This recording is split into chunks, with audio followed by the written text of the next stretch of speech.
शास्त्र की रचना दो दृष्टियों से की जाती है। एक तो सामाजिक व्यवस्था और संस्कृति को कायम रखना, जिससे लोग पूर्वजों के पदचिन्हों का अनुकरण कर सकें, तथा दूसरा ये कि वे शाश्वत शांति को प्राप्त कर लें। रामचरितमानस, बाइबल, कुरान इत्यादि में दोनों पक्षों का समावेश है, किंतु भौतिक दृष्टि प्रधान होने के कारण मनुष्य समाजोपयोगी व्यवस्था को ही पकड़ पाता है। आध्यात्मिक सूक्तियों को भी वो सामाजिक व्यवस्था के ही संदर्भ में देखने लगता है। कहता है कि ऐसा तो शास्त्र में लिखा है। इसीलिए वेद व्यास ने दोनों के लिए एक ही ग्रंथ महाभारत लिखते हुए भी आध्यात्मिक क्रिया का संकलन गीता के रूप में अलग से किया, जिससे कि लोग इस मूल कल्याण पथ में भ्रांति का मिश्रण न कर सके। उन्हीं आध्यात्मिक मूल्यों के साथ प्रस्तुत है गीता का दिव्य संदेश।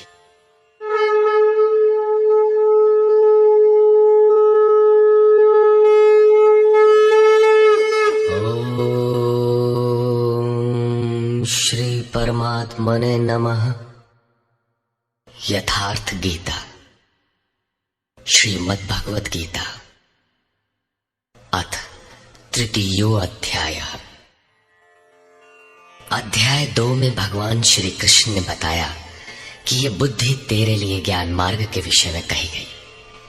कौन सी बुद्धि? यही कि युद्ध कर, जीतोगे तो महामहिम की स्थिति प्राप्त कर लोगे और हारोगे तो देवत्व है। जीत में सर्वस्व है और हार में भी देवत्व है, कुछ मिलता ही है। अतः इस दृष्टि से लाभ और हानि दोनों में कुछ न कुछ मिलता है, किंचित भी क्षति नहीं है। फिर कहा, अब इसी को तू निष्काम कर्मयोग के विषय में सुन। जिस बुद्धि से युक्त होकर तू कर्मों के बंधन से अच्छी प्रकार छूट जाएगा। फिर उसकी विशेषताओं पर प्रकाश डाला। कर्म करते समय आवश्यक सावधानियों पर बल दिया कि फल की वासना वाला ना हो, कामनाओं से रहित होकर कर्म में प्रवृत्त हो और कर्म करने में तेरी अश्रद्धा भी ना हो, जिससे तू कर्म बंधन से मुक्त हो जाएगा। मुक्त तो होगा, किंतु रास्ते में अपनी स्थिति नहीं दिखाई पड़ी। अतः अर्जुन को निष्काम कर्मयोग की अपेक्षा ज्ञान मार्ग सरल और प्राप्ति वाला प्रतीत हुआ। उसने प्रश्न किया, जनार्दन, निष्काम कर्म की अपेक्षा ज्ञान मार्ग आपकी दृष्टि में श्रेष्ठ है, तो मुझे भयंकर कर्मों में क्यों लगाते हैं? प्रश्न स्वाभाविक था। मान ले, एक ही स्थान पर जाने के दो रास्ते हैं। यदि आपको वास्तव में जाना है तो आप अवश्य प्रश्न करेंगे कि इनमें सुगम कौन है। यदि नहीं करते तो आप पथिक नहीं। ठीक इसी प्रकार अर्जुन ने भी प्रश्न रखा। अर्जुन उवाच,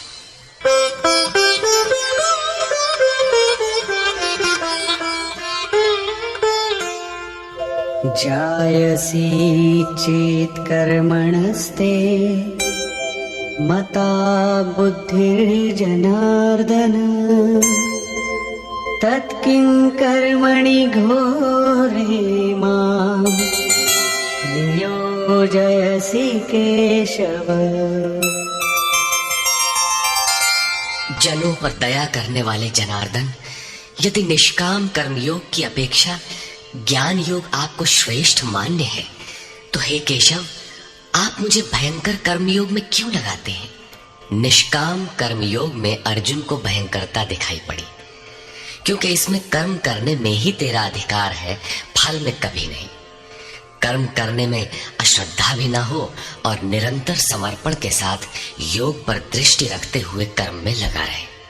जबकि ज्ञान मार्ग में हारोगे तो देवत्व है, जीतने पर महामहिम स्थिति है। अपनी लाभ हानि स्वयं देखते हुए आगे बढ़ना है। इस प्रकार अर्जुन को निष्काम कर्मयोग की अपेक्षा ज्ञान योग सरल प्रतीत हुआ। इसलिए उसने निवेदन किया,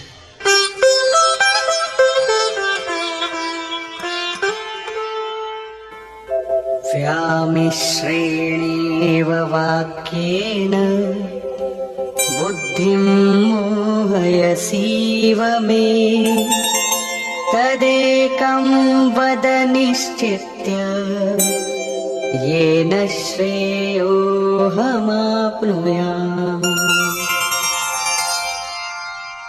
आप इन मिले हुए से वचनों से मेरी बुद्धि मोहित सी करते हैं। आप तो मेरी बुद्धि का मोह दूर करने में प्रवृत्त हुए हैं। अतः इनमें से एक निश्चय करके कहिए जिससे मैं श्रेय परम कल्याण मोक्ष को प्राप्त हो जाऊं। इस पर श्री कृष्ण ने कहा, श्री भगवान उवाच,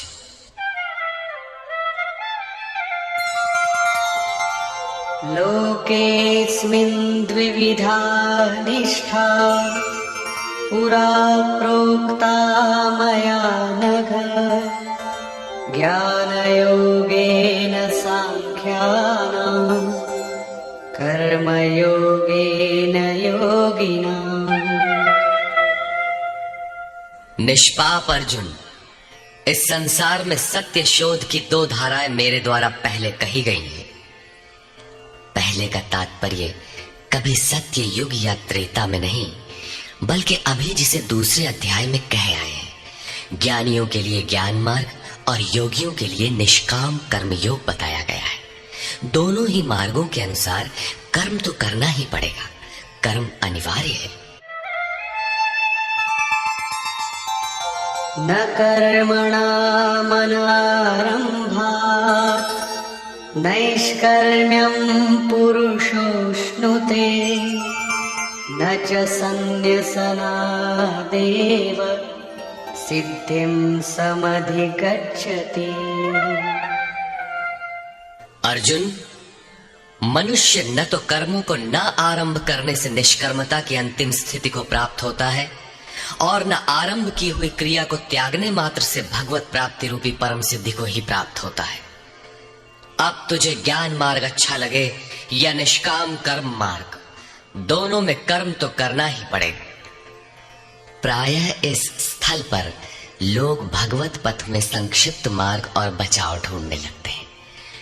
कर्म आरंभ ही न करें, हो गए निष्कर्मी। कहीं ऐसी भ्रांति न रह जाए, इसलिए श्री कृष्ण बल देते हैं कि कर्मों को न आरंभ करने से कोई निष्कर्म भाव को नहीं प्राप्त होता।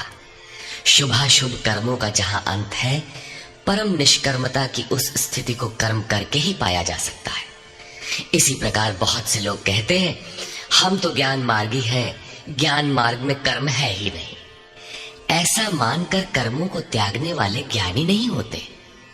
आरंभ की हुई क्रिया को त्यागने मात्र से कोई भगवत साक्षात्कार रूपी परम सिद्धि को प्राप्त नहीं होता है, क्योंकि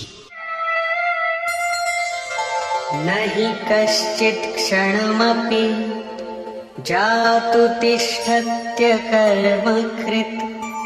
कार्यते ह्यवशः कर्म सर्वः प्रकृतिजैर्गुणैः। कोई भी पुरुष किसी काल में क्षण मात्र भी कर्म किए बिना नहीं रहता, क्योंकि सभी पुरुष प्रकृति से उत्पन्न हुए गुणों द्वारा विवश होकर कर्म करते हैं। प्रकृति और प्रकृति से उत्पन्न गुण जब तक जीवित हैं, तब तक कोई भी पुरुष कर्म किए बिना रह ही नहीं सकता। अध्याय 4 के 33वें और 37वें श्लोक में श्री कृष्ण कहते हैं कि यावन मात्र कर्म ज्ञान में समाप्त हो जाते हैं। ज्ञान रूपी अग्नि संपूर्ण कर्मों को भस्म कर देता है। यहां वे कहते हैं कि कर्म किए बिना कोई रहता ही नहीं। अंततः वे महापुरुष कहते क्या है? उनका आशय है कि यज्ञ करते करते तीनों गुणों से अतीत हो जाने पर मन के विलय और साक्षात्कार के साथ यज्ञ का परिणाम निकल जाने पर कर्म शेष हो जाते हैं। उस निर्धारित क्रिया की पूर्णता से पहले कर्म मिटते नहीं, प्रकृति पिंड नहीं छोड़ती।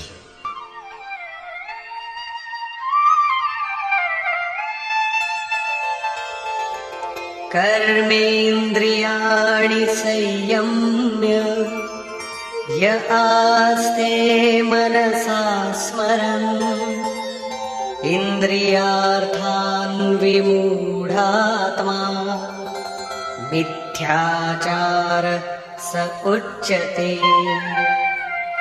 इतने पर भी विशेष रूप से मूढ़ लोग जो कर्मेंद्रियों को हठ से रोककर इंद्रियों के भोगों का मन से स्मरण करते रहते हैं, वे मिथ्याचारी हैं, पाखंडी हैं, न कि ज्ञानी। सिद्ध है कि कृष्ण काल में भी ऐसी रूढ़ियां थीं। लोग करने योग्य क्रिया को छोड़कर इंद्रियों को हठ से रोककर बैठ जाते थे और कहने लगते थे कि मैं ज्ञानी हूं, पूर्ण हूं। किंतु श्री कृष्ण कहते हैं कि वे धूर्त हैं। ज्ञान मार्ग अच्छा लगे या निष्काम कर्म योग, दोनों ही मार्गों में कर्म तो करना ही पड़ेगा।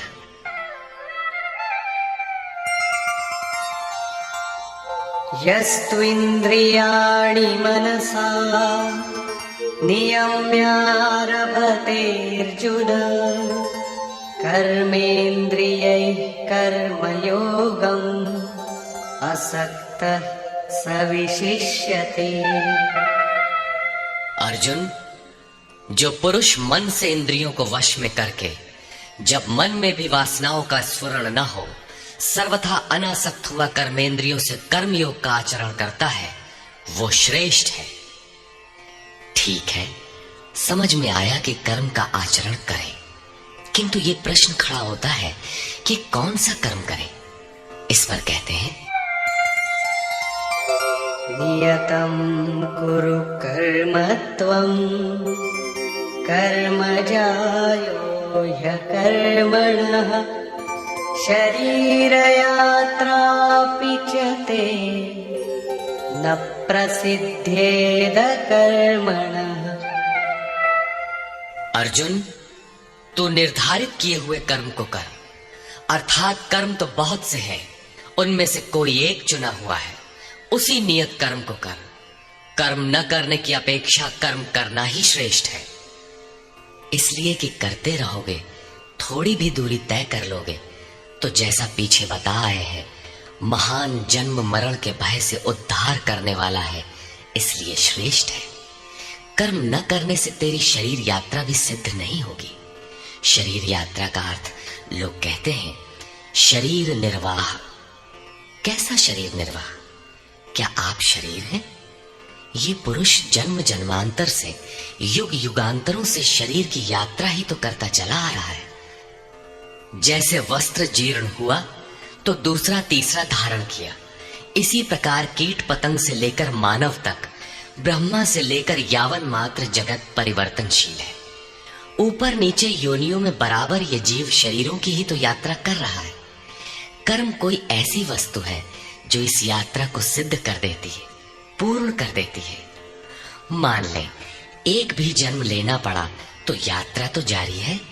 अभी तो पथिक चल ही रहा है, वो दूसरे शरीरों की यात्रा कर रहा है। यात्रा पूर्ण तब होती है जब गंतव्य आ जाए। परमात्मा में स्थिति के अनंतर इस आत्मा को शरीरों की यात्रा नहीं करनी पड़ती, अर्थात शरीर त्याग और शरीर धारण वाला क्रम समाप्त हो जाता है।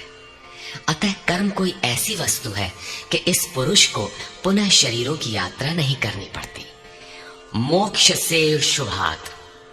अर्जुन, इस कर्म को करके तू संसार बंधन अशुभ से छूट जाएगा। कर्म कोई ऐसी वस्तु है जो संसार बंधन से मुक्ति दिलाती है। अब प्रश्न खड़ा होता है कि वो निर्धारित कर्म है क्या। इस पर कहते हैं, यज्ञार्थात् कर्मणोऽन्यत्र लोकोऽयं कर्मबन्धनः तदर्थं कर्म कौन्तेय मुक्तसंग समाचर। अर्जुन, यज्ञ की प्रक्रिया ही कर्म है। वो हरकत कर्म है जिससे यज्ञ पूर्ण हो। सिद्ध है कि कर्म एक निर्धारित प्रक्रिया है। इसके अतिरिक्त जो कर्म होते हैं, क्या वे कर्म नहीं है? श्री कृष्ण कहते हैं, नहीं, वे कर्म नहीं है। अन्यत्र लोकोयम कर्म बंधनः। इस यज्ञ की प्रक्रिया के अतिरिक्त दुनिया में जो कुछ भी किया जाता है, सारा जगत जिसमें रात दिन व्यस्त है, वो इसी लोक का एक बंधन है, न कि कर्म। कर्म तो मोक्ष से शुभात। अशुभ अर्थात संसार बंधन से छुटकारा दिलाने वाला है। मात्र यज्ञ की प्रक्रिया ही कर्म है। वो हर का कर्म है जिससे यज्ञ पूरा होता है। अतः अर्जुन, उस यज्ञ की पूर्ति के लिए संग दोष से अलग रहकर भली प्रकार कर्म का आचरण कर। संग दोष से अलग हुए बिना ये कर्म होता ही नहीं।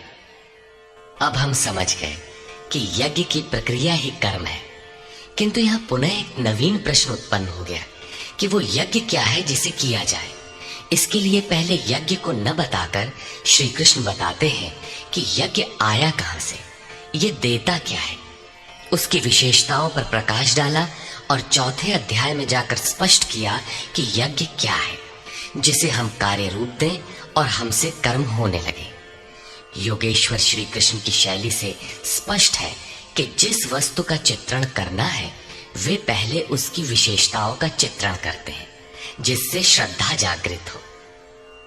तत्पश्चात वे उसमें बरती जाने वाली सावधानियों पर प्रकाश डालते हैं और अंत में मुख्य सिद्धांत प्रतिपादित करते हैं। स्मरण रहे कि यहाँ पर श्री कृष्ण ने कर्म के दूसरे अंग पर प्रकाश डाला कि कर्म एक निर्धारित क्रिया है। जो कुछ किया जाता है वो कर्म नहीं है। अध्याय 2 में पहली बार कर्म का नाम लिया, उसकी विशेषताओं पर बल दिया, उसमें बरती जाने वाली सावधानियों पर प्रकाश डाला, लेकिन ये नहीं बताया कि कर्म क्या है। योगेश्वर श्री कृष्ण ने कहा, अर्जुन, तो निर्धारित किए हुए कर्म को कर। अब प्रश्न उठता है कि निर्धारित कर्म क्या है जिसे हम करें। तब बताया कि यज्ञ को कार्य रूप देना कर्म है। अब प्रश्न उठता है कि वो यज्ञ क्या है। यहां यज्ञ की उत्पत्ति विशेषता बताकर शांत हो जाएंगे और आगे अध्याय 4 में यज्ञ का निखरा हुआ रूप मिलेगा जिसे करना कर्म है। कर्म की ये परिभाषा गीता को समझने की कुंजी है। यज्ञ के अतिरिक्त दुनिया में लोग कुछ न कुछ करते ही रहते हैं। कोई खेती करता है तो कोई व्यापार, कोई पदासीन है तो कोई सेवक, कोई अपने को बुद्धिजीवी कहता है तो कोई श्रमजीवी, कोई समाज सेवा को कर्म मानता है तो कोई देश सेवा को। और इन्हीं कर्मों में लोग सकाम और निष्काम कर्म की भूमिका भी बनाए पड़े हैं। किंतु श्री कृष्ण कहते हैं ये कर्म नहीं है। अन्यत्र लोकोयम कर्म बंधना।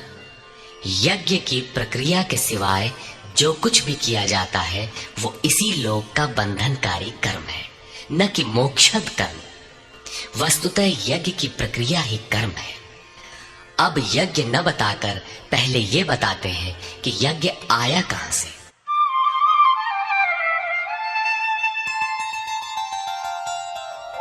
सह यज्ञाः प्रजा सृष्ट्वा पुरोवाच प्रजापतिः अनेन प्रसविष्यध्वम् एषवोस्त्विष्टकामधुक्।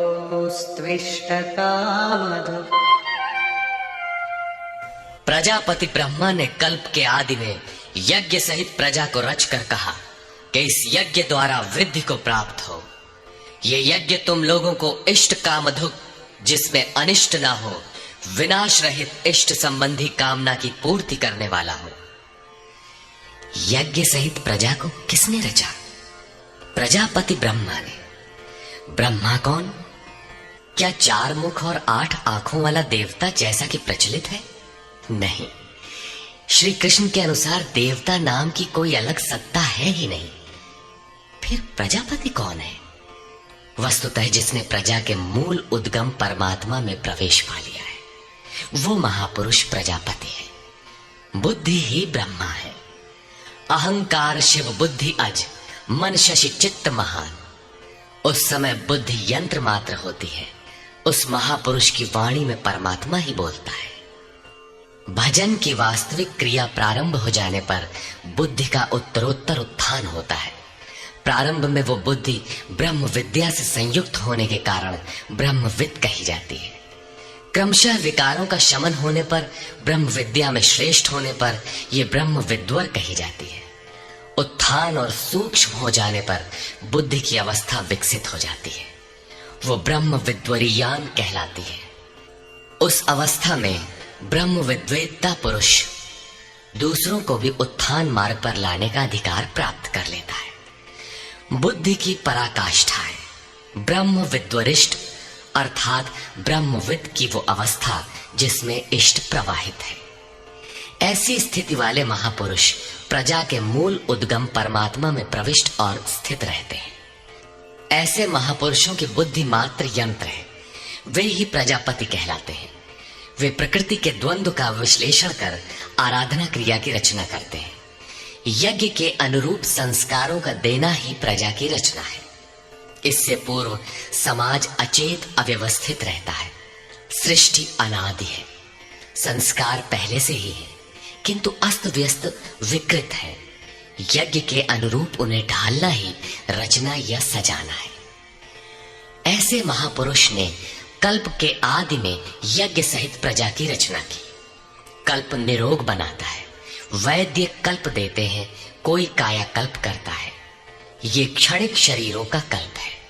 वास्तविक कल्प तो तब है जब भवरोग से मुक्ति मिल जाए। आराधना का प्रारंभ इस कल्प की शुरुआत है। आराधना पूर्ण हुई तो आपका कल्प पूरा हो गया। इस प्रकार परमात्म स्वरूपस्थ महापुरुषों ने भजन के प्रारंभ में यज्ञ सहित संस्कारों को सुसंगठित कर कहा कि इस यज्ञ से तुम वृद्धि को प्राप्त हो। कैसी वृद्धि? क्या मकान कच्चे से पक्का बन जाएगा? आय अधिक होने लगेगी? नहीं, यज्ञ इष्ट कामधुक, इष्ट संबंधी कामना की पूर्ति करेगा। इष्ट है परमात्मा, उस परमात्मा संबंधी कामना की पूर्ति वाला है। प्रश्न स्वाभाविक है कि यज्ञ सीधे उस परमात्मा की प्राप्ति करा देगा अथवा क्रम क्रम से चलकर।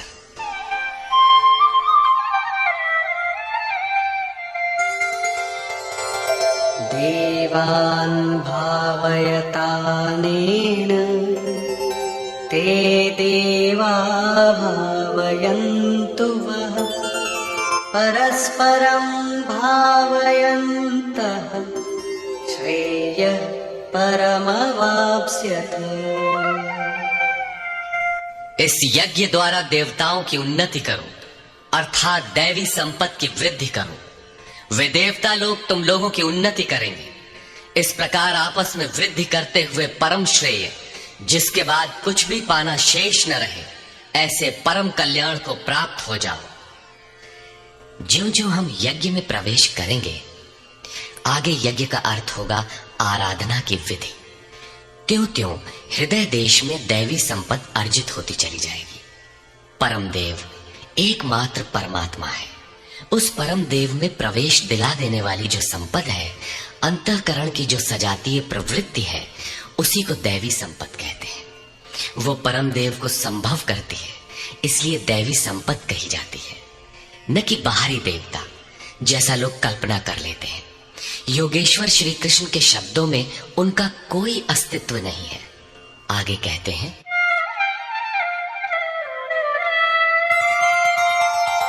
इष्टान् भोगान् धिवो देवा दास्यन्ते यज्ञभाविताः तैर्दत्तान् प्रदायेभ्यो यो भुङ्क्तेस्तेन एव सः। यज्ञ द्वारा संवर्धित देवता दैवी संपत्ति आपको इष्टान भोगान ही दास्यन्ते, इष्ट अर्थात आराध्य संबंधी भोगों को देंगे, अन्य कुछ नहीं। तै ही दत्तान, वे ही एकमात्र देने वाले हैं। इष्ट को पाने का अन्य कोई विकल्प नहीं है। इन दैवी गुणों को बिना बढ़ाए जो इस स्थिति का भोग करता है, वो निश्चय ही चोर है। जब उनसे पाया ही नहीं तो भोगेगा क्या? किंतु कहता अवश्य है कि हम तो तत्वदर्शी हैं। वो निश्चय ही चोर है, न कि प्राप्ति वाला। किंतु पाने वाले क्या पाते हैं? यज्ञशिष्टाशिनः सन्तो मुच्यन्ते सर्वकिल्बिषैः भुञ्जते ते त्वघं पापा ये पचन्त्यात्मकारणात्। यज्ञ से बचे हुए अन्न को खाने वाले संत जन सब पापों से मुक्त हो जाते हैं। दैवी संपत्ति की वृद्धि करते करते परिणाम में प्राप्ति काल ही पूर्ति काल है। जब यज्ञ पूर्ण हो गया तो शेष बचा हुआ ब्रह्म ही अन्न है। इसी को श्री कृष्ण ने दूसरे शब्दों में कहा, यज्ञ शिष्टामृत भुजो यान्ति ब्रह्म सनातनम। यज्ञ जिसकी सृष्टि करता है उस अशन को पान करने वाला ब्रह्म में प्रविष्ट हो जाता है। यहां वे कहते हैं कि यज्ञ से शेष बचे हुए अशन को, ब्रह्म पीयूष को पान करने वाला सब पापों से छुटकारा पा जाता है।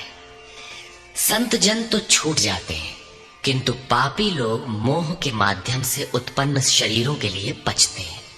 वे पाप खाते हैं। उन्होंने भजन भी किया, आराधना को समझा, अग्रसर भी हुए, किंतु बदले में एक मीठी सी चाह पैदा हो गई कि आत्म कारणात् शरीर के लिए और शरीर के संबंधों को लेकर कुछ मिले।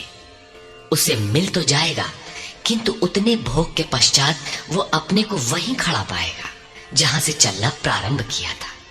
इससे बड़ी क्षति क्या होगी? जब शरीर ही नश्वर है तो इसके सुख भोग कब तक साथ देंगे? वे आराधना तो करते हैं, किंतु बदले में पाप ही खाते हैं।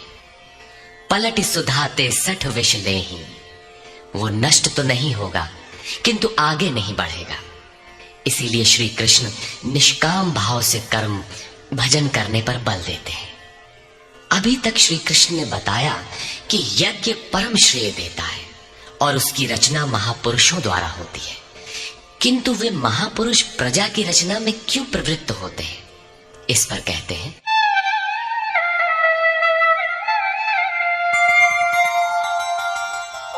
अन्नाद् भवन्ति भूतानि पर्जन्यादन्न संभवः यज्ञाद् भवति पर्जन्यो यज्ञः कर्म समुद्भवः।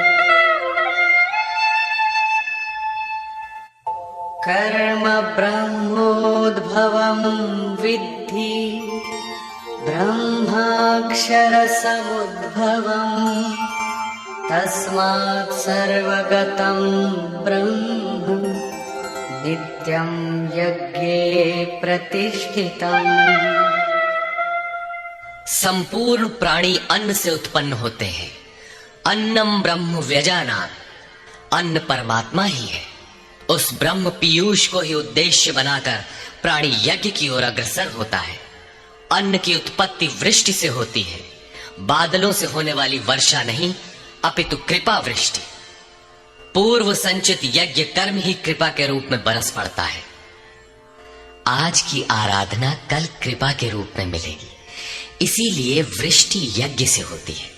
स्वाहा बोलने और तिल जौ जलाने से ही वृष्टि होती तो विश्व की अधिकांश मरुभूमि ऊसर क्यों रहती, उर्वर बन जाती। यहाँ कृपा वृष्टि यज्ञ की देन है। ये यज्ञ कर्मों से ही उत्पन्न होने वाला है। कर्म से यज्ञ पूर्ण होता है। उस कर्म को वेद से उत्पन्न हुआ जान। वेद ब्रह्म स्थित महापुरुष की वाणी है।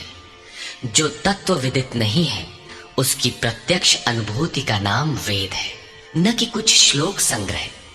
वेद अविनाशी परमात्मा से उत्पन्न हुआ जान। कहा तो महात्माओं ने, किंतु वे परमात्मा के साथ तद्रूप हो चुके हैं। उनके माध्यम से अविनाशी परमात्मा ही बोलता है।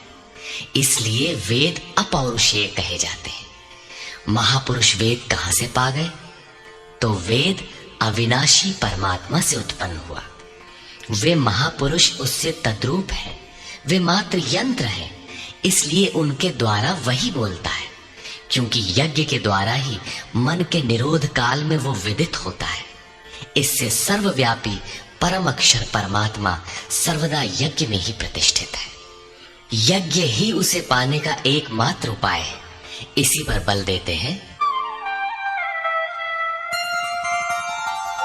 एवं प्रवर्तितं चक्रं नानुवर्तयति हयः अघायुरिन्द्रिया रामो मोघं पार्थ सजीवति।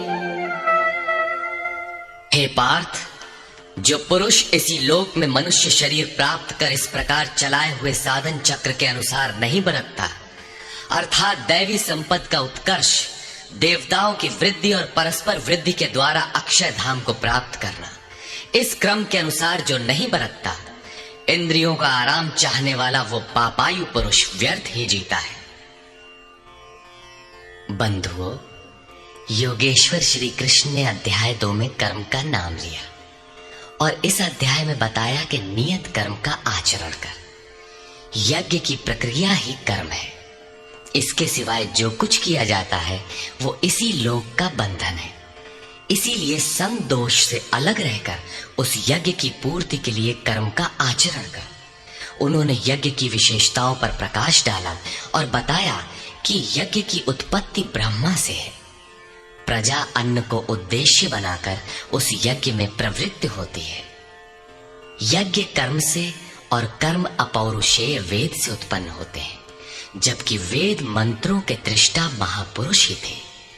उनका पुरुष तिरोहित हो चुका था। प्राप्ति के साथ अविनाशी परमात्मा ही शेष बचा था। इसलिए वेद परमात्मा से उत्पन्न है। सर्वव्यापी परमात्मा यज्ञ में सर्वदा प्रतिष्ठित है।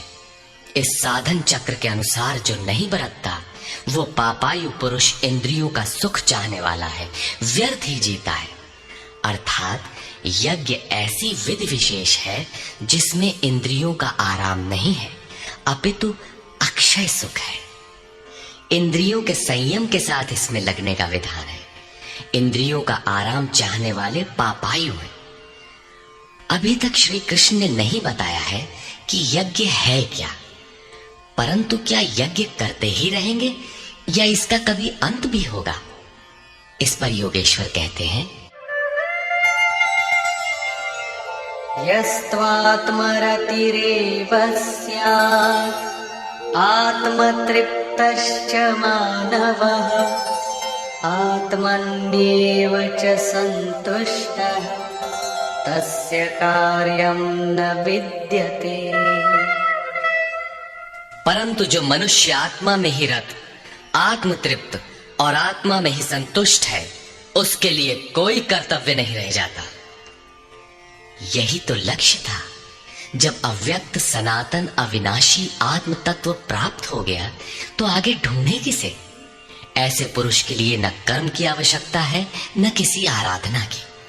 आत्मा और परमात्मा एक दूसरे के पर्याय है। इसी का पुनः चित्रण करते हैं।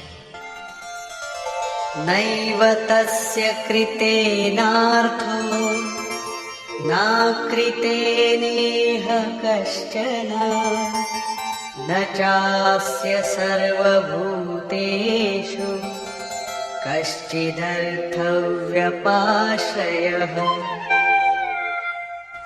इस संसार में उस पुरुष का किए जाने से कोई लाभ नहीं है और न छोड़ देने से कोई हानि है। जबकि पहले आवश्यक था, उसका संपूर्ण प्राणियों में कोई स्वार्थ संबंध नहीं रह जाता।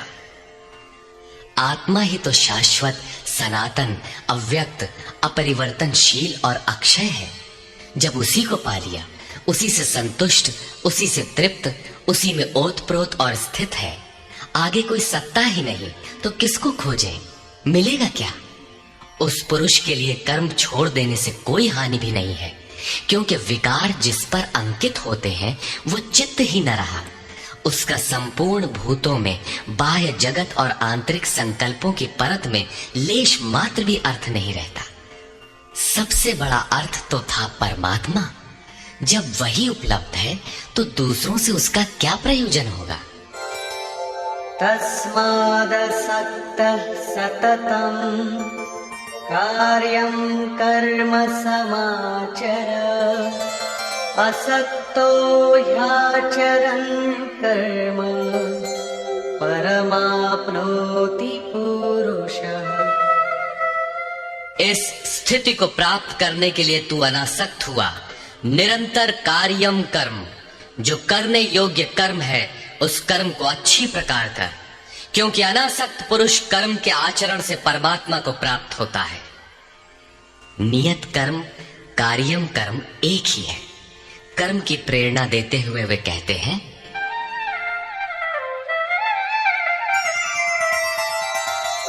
कर्मणैव हि संसिद्धिम् आस्थिता जनकादयः लोकसंग्रहमेवापि सम्पश्यन् कर्तुमर्हसि। जनक माने राजा जनक नहीं, जनक जन्मदाता को कहते हैं। योग ही जनक है, आपके स्वरूप को जन्म देता है, प्रकट करता है। योग से संयुक्त प्रत्येक महापुरुष जनक है। ऐसे योग संयुक्त बहुत से ऋषियों, जनकादयः, जनक इत्यादि ज्ञानी जन महापुरुष भी कर्मणा एव संसिद्धिम, कर्मों के द्वारा ही परम सिद्धि को प्राप्त हुए हैं।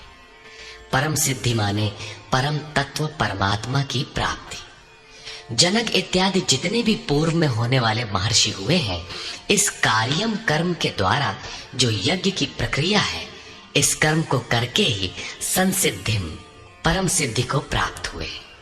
किंतु प्राप्ति के पश्चात वे भी लोक संग्रह को देखकर कर्म करते हैं, लोक हित को चाहते हुए कर्म करते हैं।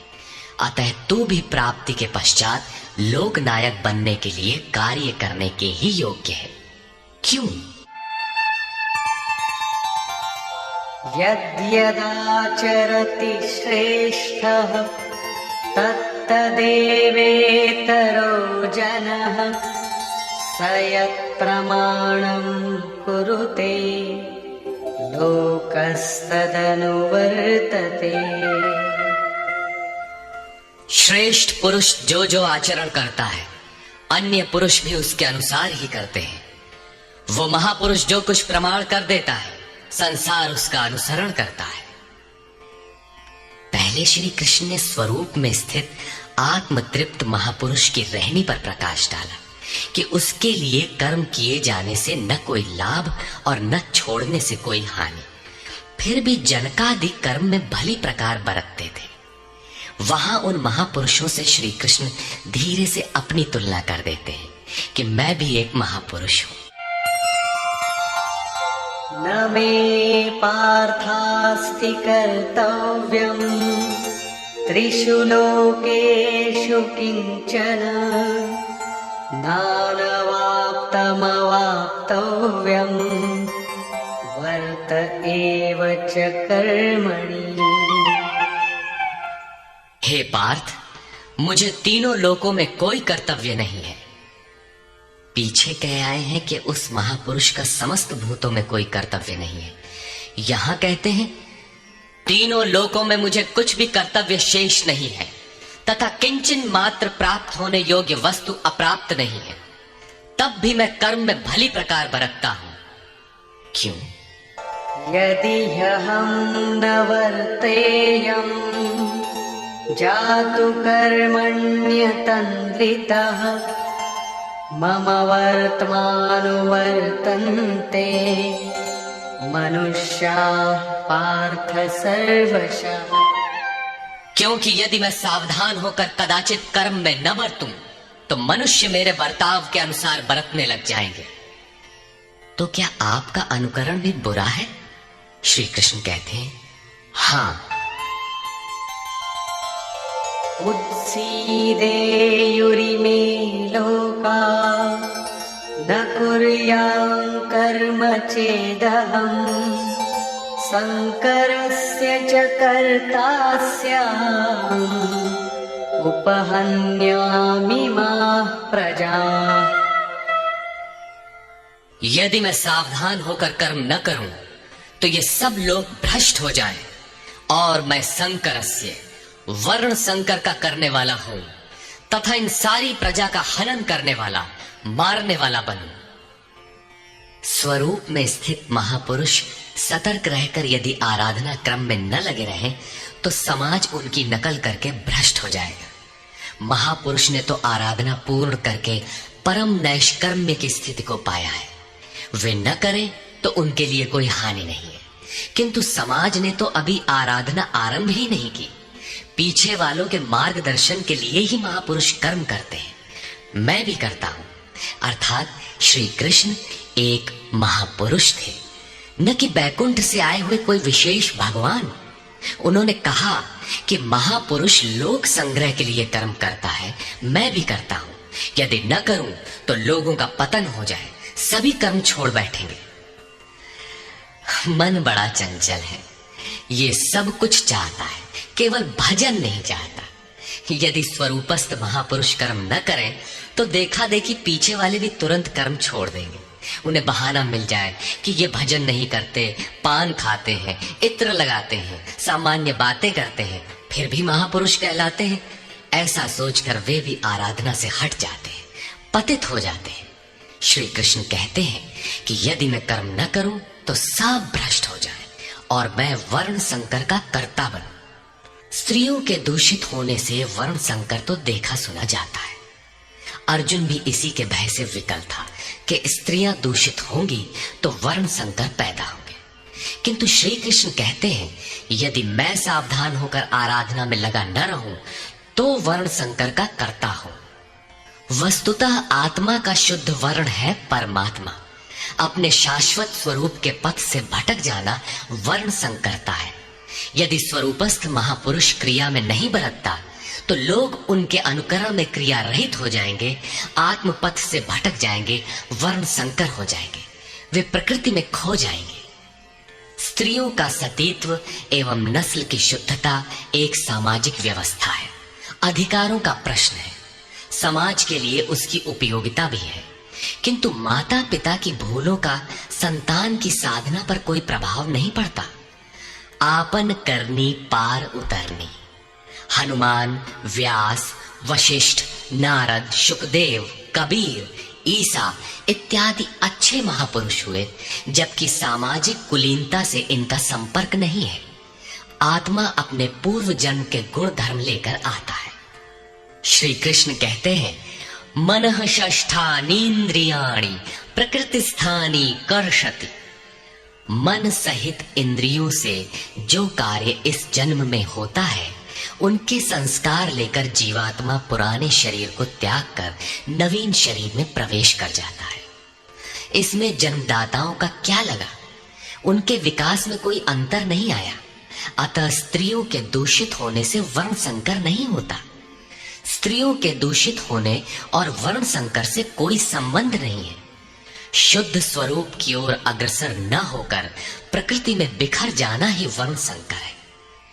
यदि महापुरुष सावधान होकर क्रिया, नियत कर्म में बरतते हुए लोगों से क्रिया न कराए तो वो उस सारी प्रजा का हनन करने वाला, मारने वाला बने।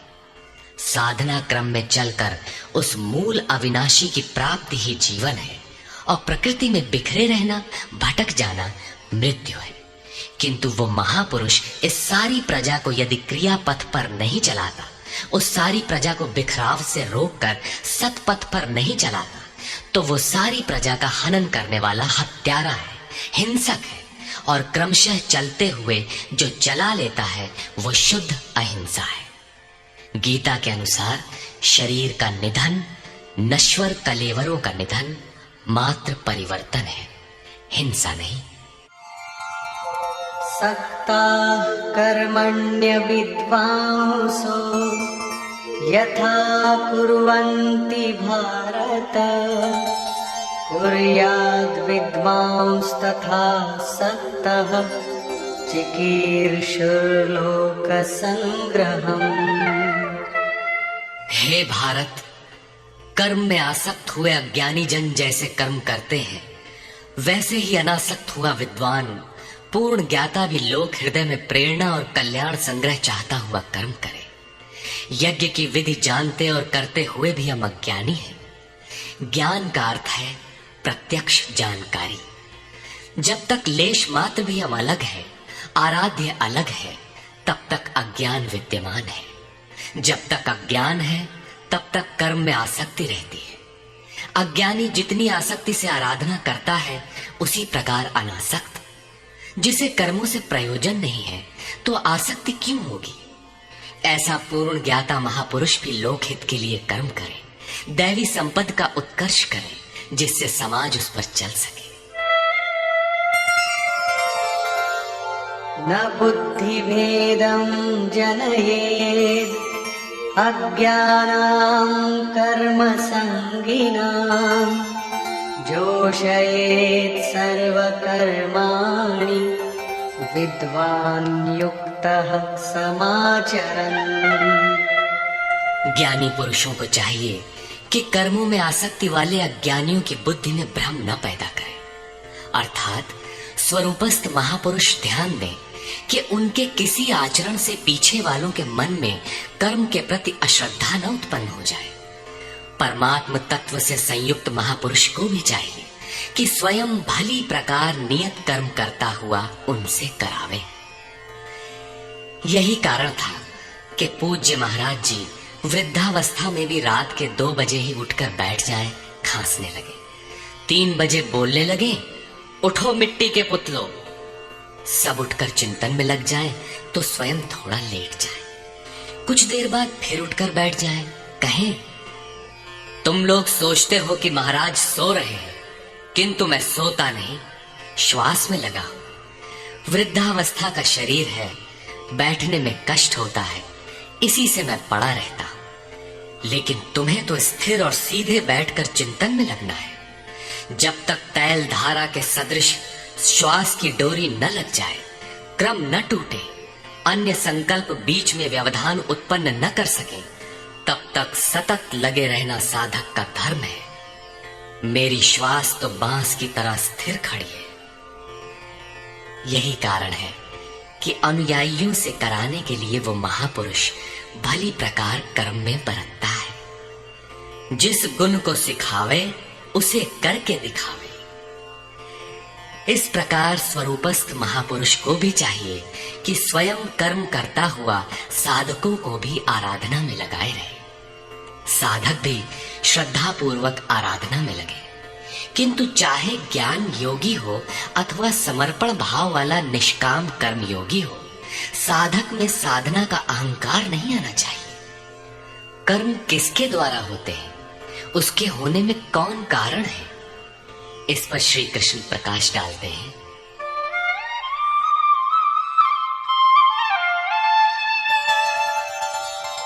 प्रकृते क्रियमाणानि गुणैः कर्माणि सर्वशः अहंकार विमूढ़ात्मा कर्ताहमिति मन्यते। आरंभ से पूर्ति पर्यंत संपूर्ण कर्म प्रकृति के गुणों द्वारा किए जाते हैं। फिर भी अहंकार से विशेष मूढ़ पुरुष मैं करता हूं ऐसा मान लेता है। ये कैसे माना जाए कि आराधना प्रकृति के गुणों द्वारा होती है? ऐसा किसने देखा? इस पर कहते हैं, तत्त्ववित्तु महाबाहो गुणकर्म विभागयोः गुणागुणेषु वर्तन्ते इति मत्वा न सज्जते। हे महाबाहु, गुण और कर्म के विभाग को तत्वविद परम तत्व परमात्मा की जानकारी वाले महापुरुषों ने देखा और संपूर्ण गुण गुणों में बरत रहे हैं। ऐसा मानकर वे गुण और कर्मों के कर्तापन में आसक्त नहीं होते। यहां तत्व का अर्थ परम तत्व परमात्मा है, न कि 5 या 25 तत्व जैसा कि लोग गणना करते हैं। योगेश्वर श्री कृष्ण के शब्दों में तत्व एकमात्र परमात्मा है, अन्य कोई तत्व है ही नहीं। गुणों को पार करके परम तत्व परमात्मा में स्थित महापुरुष गुण के अनुसार कर्मों का विभाजन देख पाते हैं। तामसी गुण रहेगा तो उसका कार्य होगा आलस्य, निद्रा, प्रमाद, कर्म में प्रवृत्त न होने का स्वभाव। राजसी गुण रहेंगे तो आराधना में पीछे न हटने का स्वभाव, शौर्य, स्वामी भाव से कर्म होगा। और सात्विक गुण कार्यरत होने पर ध्यान, समाधि, अनुभवी उपलब्धि, धारावाहिक चिंतन, सरलता स्वभाव में होगी। गुण परिवर्तनशील है। प्रत्यक्षदर्शी ज्ञानी ही देख पाता है कि गुणों के अनुरूप कर्मों का उत्कर्ष अपकर्ष होता है। गुण अपना कार्य करा लेते हैं, अर्थात गुण गुणों में बरतते हैं। ऐसा समझकर वो प्रत्यक्ष दृष्टा कर्म में आसक्त नहीं होता। किंतु जिसने गुणों का पार नहीं पाया, जो अभी रास्ते में है, उन्हें तो कर्म में आसक्त रहना है। इसलिए प्रकृतेर्गुण सम्मूढाः सज्जन्ते गुणकर्मसु तान् कृत्स्नविदो मन्दान् कृत्स्नविन्न विचालयेत्। प्रकृति के गुणों से मोहित हुए पुरुष गुण और कर्मों में क्रमशः निर्मल गुणों की ओर उन्नति देखकर उनमें आसक्त होते हैं। उन अच्छी प्रकार न समझने वाले मंदान शिथिल प्रयत्न वालों को अच्छी प्रकार जानने वाला ज्ञानी चलायमान न करे। उन्हें हतोत्साहित न करे, बल्कि प्रोत्साहन दे, क्योंकि कर्म करके ही उन्हें परम नैष्कर्म्य की स्थिति पाना है। अपनी शक्ति और स्थिति का आकलन करके कर्म में प्रवृत्त होने वाले ज्ञान मार्गी साधकों को चाहिए कि कर्म को गुणों की देन माने, अपने को कर्ता मानकर अहंकारी न बन जाए। निर्मल गुणों को प्राप्त होने पर भी उनमें आसक्त न हो। किंतु निष्काम कर्मयोगी को कर्म और गुणों के विश्लेषण में समय देने की कोई आवश्यकता नहीं है। उसे तो बस समर्पण के साथ कर्म करते जाना है। कौन गुण आ जा रहा है, ये देखना इष्ट की जिम्मेदारी हो जाती है। गुणों का परिवर्तन और क्रम क्रम से उत्थान वो इष्ट की ही देन मानता है, और कर्म होने को भी उन्हीं की देन मानता है। अतः कर्तापन का अहंकार या गुणों में आसक्ति होने की समस्या उसके लिए नहीं रहती, जबकि अनवरत लगा रहता है। इसी पर और साथ ही युद्ध का स्वरूप बताते हुए श्री कृष्ण कहते हैं, मयि सर्वाणि कर्माणि सन्न्यस्याध्यात्मचेतसा निराशीर्निर्ममो भूत्वा युध्यस्व विगतज्वरः। इसलिए अर्जुन, तू अध्यात्म चेतसा अंतरात्मा में चित्त का निरोध करके ध्यानस्थ होकर संपूर्ण कर्मों का मुझ में अर्पण करके आशा रहित, ममता रहित और संताप रहित होकर युद्ध कर। जब चित्त ध्यान में स्थित है, लेश मात्र भी कहीं आशा नहीं, कर्म में ममत्व नहीं है, असफलता का संताप नहीं है, तो वो पुरुष कौन सा युद्ध करेगा। जब सब ओर से चित्त सिमटकर हृदय देश में निरुद्ध होता जा रहा है, तो वो लड़ेगा किस लिए, किससे, और वहां है कौन। वास्तव में जब आप ध्यान में प्रवेश करेंगे, तभी युद्ध का सही स्वरूप खड़ा होता है। तो काम क्रोध, राग द्वेष, आशा तृष्णा इत्यादि विकारों का समूह, विजातीय प्रवृत्तियां जो कुरु कहलाती हैं, संसार में प्रवृत्ति देती ही रहती है। बाधा के रूप में भयंकर आक्रमण करती है। बस इनका पार पाना ही युद्ध है। इनको मिटाते हुए अंतरात्मा में सिमटते जाना, ध्यानस्थ होते जाना ही यथार्थ युद्ध है। इसी पर पुनः बल देते हैं,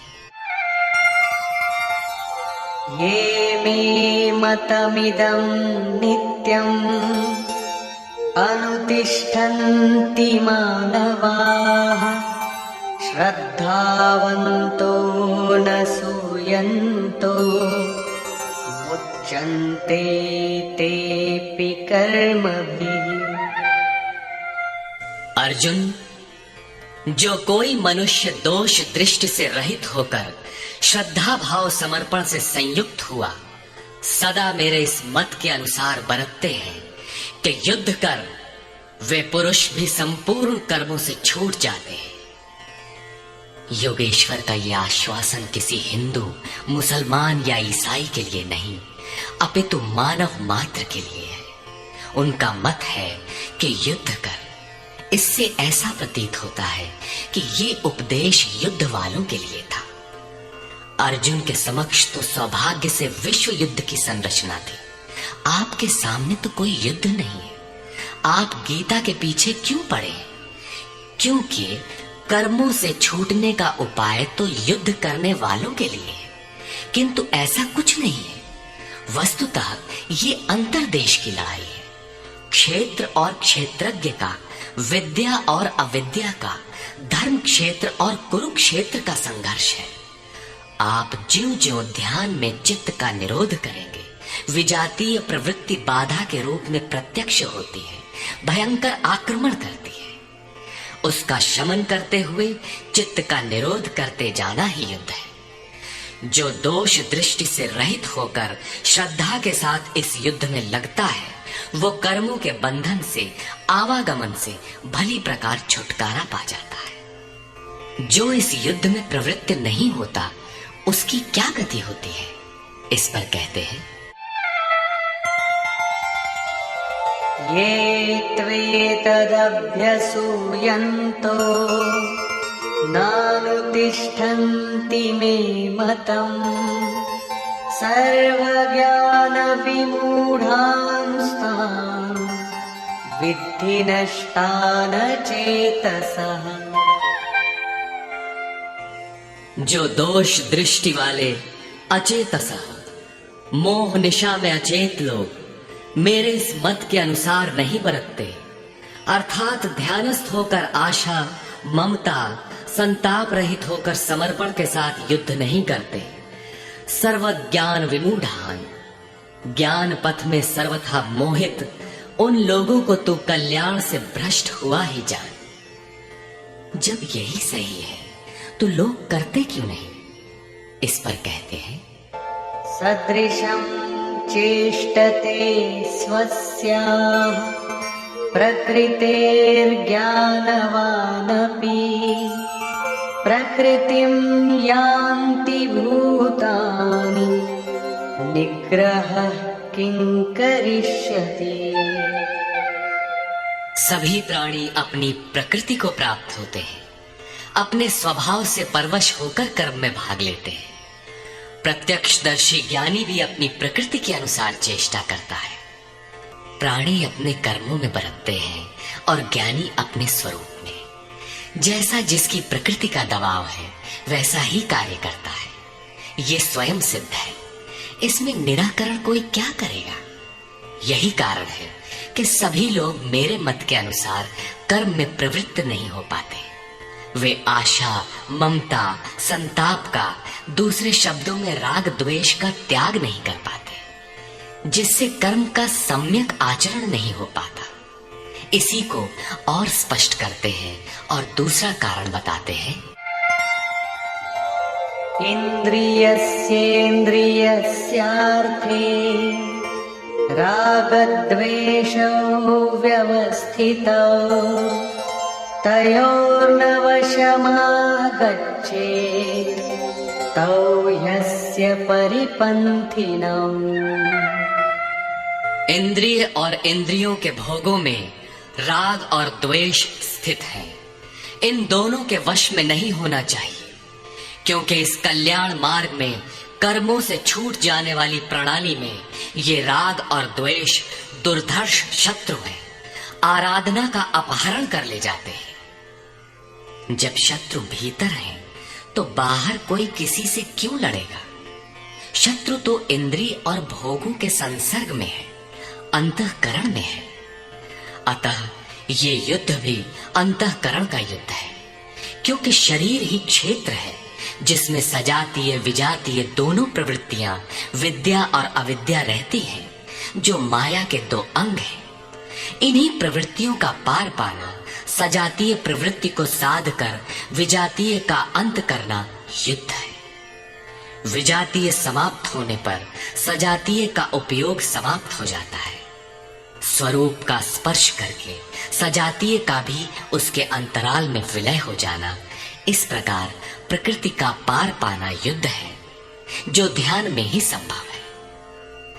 राग द्वेष के शमन में समय लगता है, इसलिए बहुत से साधक क्रिया को छोड़कर सहसा महापुरुष की नकल करने लग जाते हैं।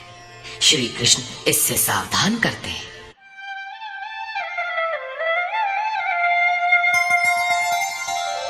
श्रेयान् स्वधर्मो विगुणः परधर्मात् स्वनुष्ठिता स्वधर्मे निधनं श्रेयः परधर्मो भयावहः। अच्छी प्रकार आचरण किए हुए दूसरे के धर्म से गुण रहित भी अपना धर्म अधिक उत्तम है। स्वभाव से उत्पन्न कर्म में प्रवृत्त होने की क्षमता स्वधर्म है, अतः स्वधर्माचरण में मरना भी परम कल्याणकारक है। अपनी क्षमता के अनुसार कर्म में प्रवृत्त होने से साधक एक न एक दिन पार पा जाता है। जहां से साधन छूटेगा, शरीर मिलने पर वहीं से पुनः प्रारंभ होगा। आत्मा तो मरता नहीं। शरीर अर्थात वस्त्र बदलने से आपके बुद्धि विचार बदल तो नहीं जाते। आगे वालों की तरह स्वांग बनाने से साधक भय को प्राप्त होगा। भय प्रकृति में होता है, परमात्मा में नहीं। प्रकृति का आवरण और घना हो उठेगा। स्वधर्म क्या है? अध्याय 2 में श्री कृष्ण ने स्वधर्म का नाम लिया था कि स्वधर्म को भी देखकर तू युद्ध करने योग्य है। क्षत्रिय के लिए इससे बढ़कर कल्याणकारी मार्ग नहीं है। स्वधर्म में अर्जुन क्षत्रिय पाया जाता है। संकेत किया कि अर्जुन, जो ब्राह्मण है, वेदों का उपदेश उनके लिए क्षुद्र जलाशय के तुल्य है। तू वेदों से ऊपर उठ और ब्राह्मण बन, अर्थात स्वधर्म में परिवर्तन संभव है। वहां पुनः कहा कि राग द्वेष के वश में न हो, इन्हें काट, स्वधर्म श्रेयस्कर है। इनका यह आशय नहीं है कि अर्जुन किसी ब्राह्मण की नकल करके उस जैसी वेशभूषा बना ले। एक ही कर्म पथ को महापुरुष ने 4 श्रेणियों में बांट दिया: निकृष्ट, मध्यम, उत्तम, अति उत्तम। इन श्रेणी के साधकों को क्रमशः शूद्र, वैश्य, क्षत्रिय और ब्राह्मण की संज्ञा दी। शूद्र वाली क्षमता से कर्म का आरंभ होता है और साधना क्रम में वही साधक ब्राह्मण बन सकता है। इससे भी आगे जब वो परमात्मा में प्रवेश पा जाता है तो न ब्राह्मणो न क्षत्रियः न वैश्यो न शूद्रः चिदानंद रूपः शिवः केवलोऽहम्। वो वर्णों से ऊपर हो जाता है। यही श्री कृष्ण भी कहते हैं कि चातुर्वर्ण्यम मया सृष्टम। 4 वर्णों की रचना मैंने की। तो क्या जन्म के आधार पर मनुष्यों को बांटा? नहीं, गुण कर्म विभागशः गुणों के आधार पर कर्म बांटा गया। कौन सा कर्म? क्या सांसारिक कर्म? श्री कृष्ण कहते हैं नहीं, नियत कर्म। नियत कर्म क्या है? वो है यज्ञ की प्रक्रिया, जिसमें होता है श्वास में प्रश्वास का हवन, प्रश्वास का श्वास में हवन, इंद्रिय संयम इत्यादि, जिसका शुद्ध अर्थ है योग साधना, आराधना। इस आराधना कर्म को ही 4 श्रेणियों में बांटा गया। जैसी क्षमता वाला पुरुष हो, उसे उसी श्रेणी से प्रारंभ करना चाहिए। यही सबका अपना अपना स्वधर्म है। यदि वो आगे वालों की नकल करेगा तो भय को प्राप्त होगा। सर्वथा नष्ट तो नहीं होगा, क्योंकि इसमें बीज का नाश तो नहीं होता। हाँ, वो प्रकृति के दबाव से भयाक्रांत, दीनहीन अवश्य हो जाएगा। शिशु कक्षा का विद्यार्थी स्नातक कक्षा में बैठने लगे तो स्नातक क्या बनेगा? वो प्रारंभिक वर्णमाला से भी वंचित रह जाएगा। अर्जुन प्रश्न रखता है कि मनुष्य स्वधर्म का आचरण क्यों नहीं कर पाता? अर्जुन उवाच अथ केन प्रयुक्तोऽयं पापं चरति पुरुषः अनिच्छन्नपि वार्ष्णेय बलादिव नियोजितः। हे कृष्ण, फिर ये पुरुष बरबस घसीट कर लगाए हुए के सदृश न चाहता हुआ भी किसकी प्रेरणा से पाप का आचरण करता है? आपके मत के अनुसार क्यों नहीं चल पाता? इस पर योगेश्वर श्री कृष्ण कहते हैं, श्री भगवान वाच। काम एष क्रोध एष रजो गुणसमुद्भवः महाशनो महापाप्मा विद्येनमिह वैरिणम्। अर्जुन, रजोगुण से उत्पन्न ये काम और ये क्रोध अग्नि के समान भोग भोगने से कभी न तृप्त होने वाले बड़े पापी हैं। काम क्रोध राग द्वेष के ही पूरक है। अभी मैंने जिसकी चर्चा की थी, इस विषय में तू इनको ही शत्रु जान। अब इनका प्रभाव बताते हैं।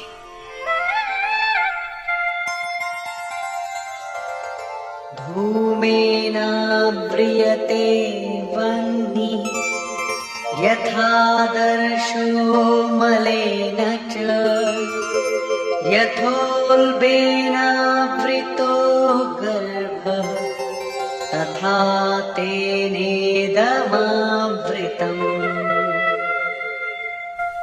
जैसे धुएं से अग्नि और मल से दर्पण ढक जाता है, जैसे जेर से गर्भ ढका हुआ है, ठीक वैसे ही काम क्रोधादि विकारों से यह ज्ञान ढका हुआ है। भीगी लकड़ी जलाने पर धुआं ही धुआं होता है। अग्नि रहकर भी लपट का रूप नहीं ले पाता। मल से ढके दर्पण पर जिस प्रकार प्रतिबिंब स्पष्ट नहीं होता, झिल्ली के कारण जिस प्रकार गर्भ ढका रहता है, वैसे ही इन विकारों के रहते परमात्मा का प्रत्यक्ष ज्ञान नहीं होता। आवृतं ज्ञानमेतेन ज्ञानिनो नित्यवैरिणा कामरूपेण कौन्तेय दुष्पूरेणानलेन च। कौन्तेय, अग्नि के समान भोगों से न तृप्त होने वाले ज्ञानियों के निरंतर बैरी इस काम से ज्ञान ढका हुआ है। अभी तो श्री कृष्ण ने काम और क्रोध दो शत्रु बताए। प्रस्तुत श्लोक में वे केवल एक शत्रु काम का नाम लेते हैं। वस्तुतः काम में क्रोध का अंतर्भाव है। कार्य पूर्ण होने पर क्रोध समाप्त हो जाता है, किंतु कामना समाप्त नहीं होती। कामना पूर्ति में व्यवधान पड़ते ही क्रोध पुनः उभर आता है। काम के अंतराल में क्रोध भी निहित है। इस शत्रु का निवास कहाँ है? इसे ढूंढे कहाँ? निवास जान लेने पर इसे समूल नष्ट करने से सुविधा रहेगी। इस पर श्री कृष्ण कहते हैं,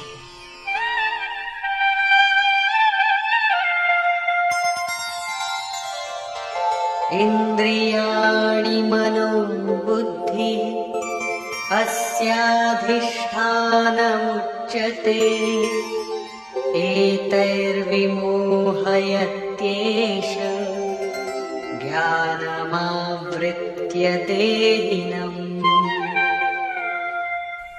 इंद्रियां, मन और बुद्धि इसके वास स्थान कहे जाते हैं। ये काम इन मन, बुद्धि और इंद्रियों के द्वारा ही ज्ञान को आच्छादित करके जीवात्मा को मोह में डालता है। तस्मात् त्वमिन्द्रियाण्यादौ नियम्य भरतर्षभ पाप्मानं प्रजह्येनं ज्ञानविज्ञाननाशनम्। इसलिए अर्जुन, तो पहले इंद्रियों को नियम में संयत कर, क्योंकि शत्रु तो इनके अंतराल में छिपा है। वो तुम्हारे शरीर के भीतर है, बाहर खोजने से वो कहीं नहीं मिलेगा। इंद्रियों को वश में करके ज्ञान और विज्ञान का नाश करने वाले इस पापी काम को ही मार। ये हृदय देश की अंतर जगत की लड़ाई है। काम सीधे पकड़ में नहीं आएगा, अतः विकारों के निवास स्थान का ही घेराव कर लो, इंद्रियों को ही संयत कर लो। किंतु इंद्रियों और मन को संयत करना तो बड़ा कठिन है। क्या ये हम कर पाएंगे? इस पर योगेश्वर श्री कृष्ण आपकी सामर्थ्य बताते हुए प्रोत्साहित करते हैं।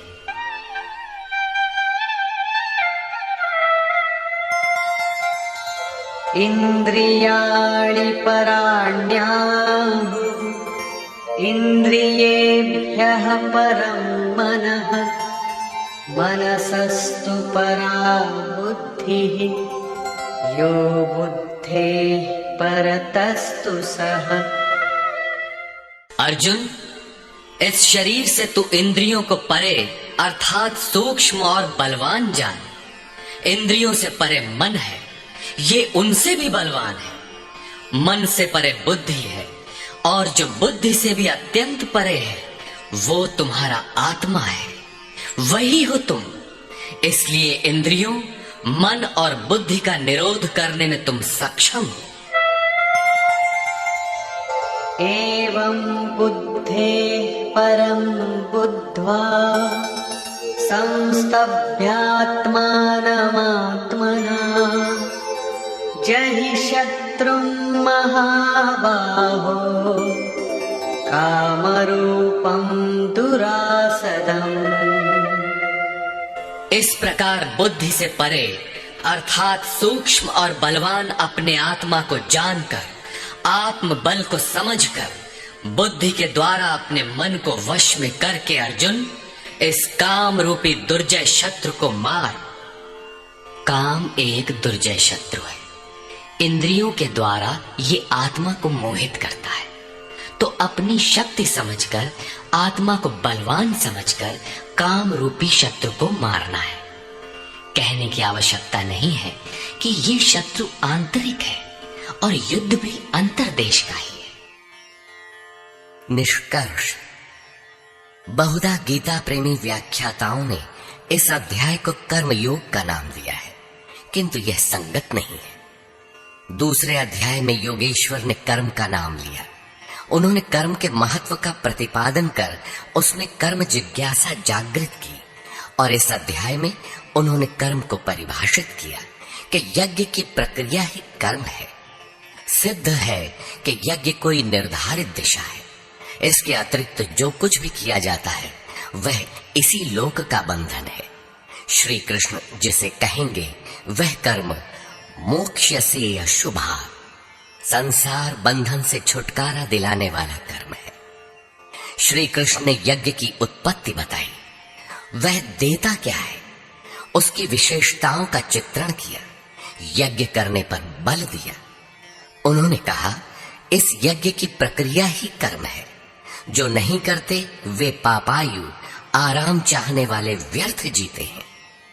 पूर्व में होने वाले महर्षियों ने भी इसे करके ही परम नैष्कर्म्य सिद्धि को पाया। वे आत्मतृप्त हैं, उनके लिए कर्म की आवश्यकता नहीं है। फिर भी पीछे वालों के मार्गदर्शन के लिए वे भी कर्म में भली प्रकार लगे रहते थे।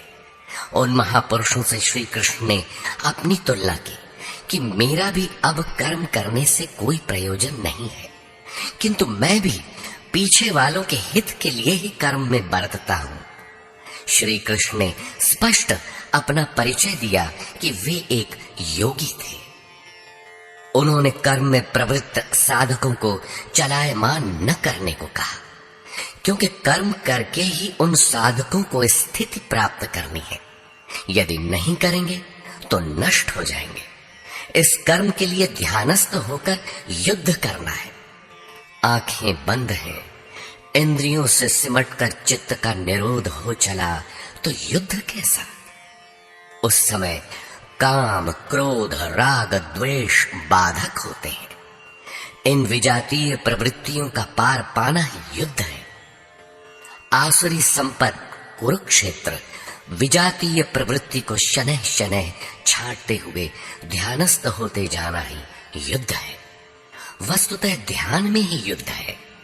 यही इस अध्याय का सारांश है, जिसमें न कर्म बताया न यज्ञ। यदि यज्ञ समझ में आ जाए तो कर्म समझ में आए। अभी तो कर्म समझाया ही नहीं गया। इस अध्याय में केवल स्थित प्रज्ञ महापुरुष के प्रशिक्षणात्मक पहलू पर बल दिया गया। यह तो गुरुजनों के लिए निर्देश है। वे न भी करें तो उन्हें कोई क्षति नहीं, और न ऐसा करने में उनका अपना कोई लाभ ही है।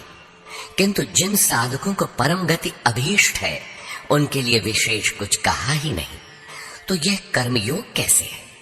कर्म का स्वरूप भी स्पष्ट नहीं है जिसे किया जाए, क्योंकि यज्ञ की प्रक्रिया ही कर्म है। अभी तक उन्होंने इतना ही बताया, यज्ञ तो बताया नहीं। कर्म का स्वरूप स्पष्ट कहां हुआ? हाँ, युद्ध का यथार्थ चित्रण गीता में यहीं पाया जाता है। संपूर्ण गीता पर दृष्टिपात करें तो अध्याय 2 में कहा कि शरीर नाशवान है, अतः युद्ध कर। गीता में युद्ध का यही ठोस कारण बताया गया। आगे ज्ञान योग के संदर्भ में क्षत्रिय के लिए युद्ध ही कल्याण का एकमात्र साधन बताया गया, और कहा कि यह बुद्धि तेरे लिए ज्ञान योग के विषय में कही गई। कौन सी बुद्धि? यही कि हार जीत दोनों दृष्टियों में लाभ ही है, ऐसा समझकर युद्ध कर। फिर अध्याय 4 में कहा कि योग में स्थित रहकर हृदय में स्थित अपने संशय को ज्ञान रूपी तलवार द्वारा काट। वह तलवार योग में है। अध्याय 5 से 10 तक युद्ध की चर्चा तक नहीं है। 11वें अध्याय में केवल इतना कहा कि ये शत्रु मेरे द्वारा पहले से ही मारे गए हैं। तू निमित्त मात्र होकर खड़ा भर हो जा, यश को प्राप्त कर। ये तुम्हारे बिना भी मारे हुए हैं, प्रेरक करा लेगा। तू इन मुर्दों को ही मार। अध्याय 15 में संसार सुविरूढ़ मूल वाला पीपल वृक्ष जैसा कहा गया, जिसे असंगता रूपी शस्त्र द्वारा काटकर उस परम पद को खोजने का निर्देश मिला। आगे के अध्यायों में युद्ध का उल्लेख नहीं है। हाँ, अध्याय 16 में असुरों का चित्रण अवश्य है, जो नरकगामी है। अध्याय 3 में ही युद्ध का विशद चित्रण है। श्लोक 30 से श्लोक 43 तक युद्ध का स्वरूप, उसकी अनिवार्यता, युद्ध न करने वालों का विनाश, युद्ध में मारे जाने वाले शत्रुओं के नाम, उन्हें मारने के लिए अपनी शक्ति का आवाहन और निश्चय ही उन्हें काट कर फेंकने पर बल दिया। इस अध्याय में शत्रु और शत्रु का आंतरिक स्वरूप स्पष्ट है, जिनके विनाश की प्रेरणा दी गई है। अतः ओम तत्सदिति श्रीमद् भगवद गीता सूपनिषत्सु ब्रह्म विद्यायाम योग शास्त्रे श्री कृष्ण अर्जुन संवादे शत्रु विनाश प्रेरणा नाम तृतीयो अध्याय। इस प्रकार स्वामी अड़गड़ानंद कृत श्रीमद् भगवद गीता के भाष्य यथार्थ गीता का 3रा अध्याय पूर्ण होता है। हरि ओम तत्सत।